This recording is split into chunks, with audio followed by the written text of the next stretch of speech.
السلام علیکم ناظرین، آپ چینل 27 نیوز HD دیکھ رہے ہیں۔ سہراب برکت آپ سے شہر اقتدار سے مخاطب ہے۔ امید ہے آپ خیریت سے بھی ہوں گے، خوش بھی ہوں گے اور محفوظ بھی ہوں گے۔ آج ایک بہت بڑی پیش رفت ہوئی ہے اور آپ نے ٹیلی ویژن سکرینز پر دیکھا ہوگا، بریکنگ نیوز چل رہی ہے اور وہ بریکنگ نیوز ہے سابق chief justice of Pakistan justice Saqib Nisar کے حوالے سے، اور مبینہ طور پر ان کی پولیٹکس میں انٹرونشن اور ان کے انٹرونشن کی وجہ سے میاں محمد نواز شریف 3 بار کے وزیر اعظم انہیں اقتدار سے جس طرح سے نکالا گیا ہے۔ یہ سٹوری بنیادی طور پر پاکستان کے انگریزی اخبار دی نیوز میں اور اردو اخبار جنگ اخبار میں چھپی ہے، اور یہ سٹوری چھپی ہے پاکستان کے پرومیننٹ جرنلسٹ انصار عباسی صاحب نے، اور انہوں نے بڑی ڈیٹیل میں اس کے اوپر لکھا ہے۔ انصار عباسی صاحب نے بنیادی طور پر اس ایک ایفیڈیوٹ کا کوٹ کیا ہے، وہ ایفیڈیوٹ جو کہ گلگت بلتستان کے جو چیف جسٹس ہیں رانا محمد شمیم صاحب، جو سابق چیف جسٹس ہیں، جو 2015 میں تعینات ہوئے تھے اور 2018 میں ان کی ریٹائرمنٹ ہو گئی تھی، انہوں نے ایک ایفیڈیوٹ دیا ہے، اور اس ایفیڈیوٹ میں جو کہ حلف نامہ ہے بنیادی طور پر، اس میں انہوں نے اس بات کا انکشاف کیا ہے اور انہوں نے واضح طور پر کہا ہے کہ جب میں 2018 میں GB کا چیف جسٹس تھا، اس دوران چیف جسٹس آف پاکستان یعنی ثاقب نثار صاحب اپنی فیملی کے 27 ممبران کے ہمراہ GB آئے، یعنی یہ ٹور کرنے گئے، فیملی ٹور کرنے گئے۔ وہ کہہ رہے ہیں کہ ایک دن ہم باغ میں بیٹھے تھے اور چائے پی رہے تھے اور میری مرحومہ بیوی بھی وہاں پر موجود تھی، تو chief justice of Pakistan Saqib Nisar صاحب بہت زیادہ پریشان اور مایوس دکھ رہے تھے۔ میں نے جب ان سے پریشانی اور مایوسی کی وجہ پوچھی تو انہوں نے نہیں بتائی، لیکن وہ لگاتار اپنے رجسٹرار کے ساتھ ٹیلی فون پر بات کر رہے تھے، اور انہوں نے اپنے رجسٹرار کو فون کیا اور فون کر کے کہا کہ آگے ڈیش ڈیش ڈیش 3 ڈیشیں لگائی گئی ہیں، اور فون کر کے کہا کہ فلاں جسٹس کے گھر جاؤ جو کہ اسلام آباد ہائی کورٹ کا جسٹس ہے، اور اسے جا کر کہو کہ مجھے یعنی chief justice of Pakistan Saqib Nisar صاحب کو کال کرے۔ وہ کہہ رہا ہے کہ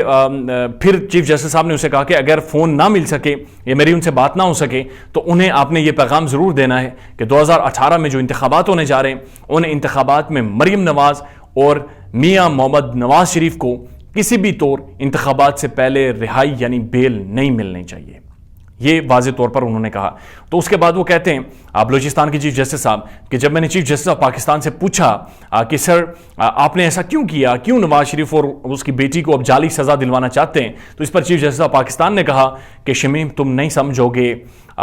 پاکستان کے حالات، پنجاب کے حالات اور بلوچستان کے حالات بہت مختلف ہیں، تم بس یہی سمجھو کہ تم نے کچھ بھی نہیں سنا۔ یہ بڑی ایک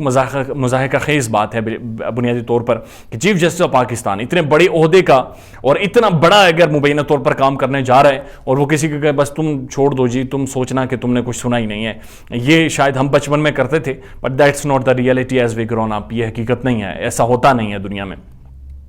اس ایفیڈیوٹ کے آنے کے بعد پاکستان میں کوہرام مچ گیا، back to back press conferences ہوتی ہیں، شاہد خاقان عباسی صاحب سابق وزیر اعظم، خواجہ آصف صاحب یہ بیٹھتے ہیں،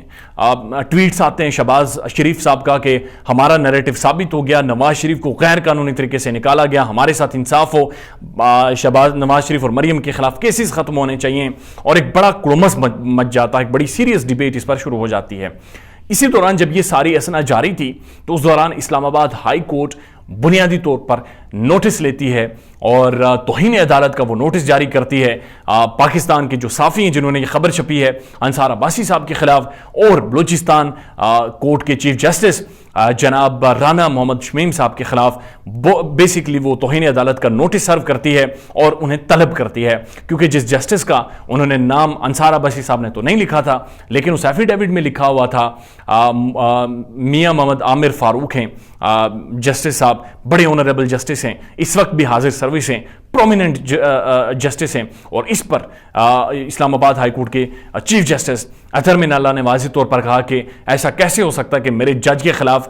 پولیٹیکل انجینئرنگ کی باتیں کی جائیں۔ جب اس پر کانٹیکٹ کیا گیا سابق نثار سابق چیف جسٹس آف پاکستان سے، تو انہوں نے کہا کہ میں 2 ٹوک انکار کرتا ہوں، یہ جھوٹ ہے، یہ فراڈ ہے، میری ایسی کوئی بات نہیں ہوئی، اور میں نے کبھی بھی اپنے ماتحتوں کو کوئی بھی آرڈرز نہیں دیے کسی بھی شخص کے خلاف، کسی بھی